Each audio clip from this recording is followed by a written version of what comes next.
हे guys welcome back to my channel र म के भनिरहेको छु आज तपाईहरुलाई जीवनमा समस्या आउनु राम्रो कुरा हो तर जीवनमा समस्या नआउनु त्यो धेरै नराम्रो कुरा हो किनभने जो मान्छे स्ट्रगल गर्छ समस्याबाट बाहिर निस्केको हुन्छ त्यो मान्छेलाई स्ट्रगल र समस्याको महत्त्व धेरै नै राम्ररी थाहा हुन्छ म मान्छु एकछिनको लागि स्ट्रगल नगरेको मान्छे वा समस्या नभएको मान्छे एकछिनको लागि सफल त हुन्छ तर त्यो फेरि पहिलाको नै स्टेपमा आइपुग्छ मलाई त्यो आवश्यक म तपाईले भन्छु त्यो डेफिनेटली आइपुग्छ त्यसैले म भनिहाल्छु स्ट्रगल त सबको जीवनमा हुन्छ तपाई स्ट्रगलले नभन्नु होला कि मलाई यस्तो छ त्यस्तो छ भनेर तपाई स्ट्रगल छ भने तपाईले स्ट्रगल हिम्मतको साथ गर्नुपर्छ इफ तपाईको जीवनमा समस्या छ भने तपाईले त्यो समस्यासँग लड्नुपर्छ हिम्मतले लड्नुपर्छ न कि त्यो समस्याले हामीलाई डर्नुपर्छ र म तपाईले के एउटा उदाहरण दिइरहेछु एसियाको सबभन्दा धनी मान्छे मुकेश अम्बानी हुनुहुन्छ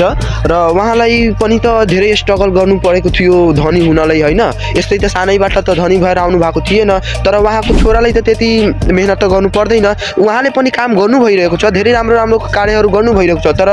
जति मुकेश अम्बानीले गर्नुभयो त्यति त उहाँले गर्नु परिरहेको छैन त्यसैले म तपाईले के भन्छु स्ट्रगलले हामीले डर्नु पर्दैन उसँग हामीले लड्नु पर्छ किनभने स्ट्रगल नै हो हामीलाई धेरै प्रकारका नलेजहरू दिन्छ सो आजको लागि यति नै मिल्नेछु कुनै नेक्स्ट भिडियोमा तबसम्म जय नेपाल।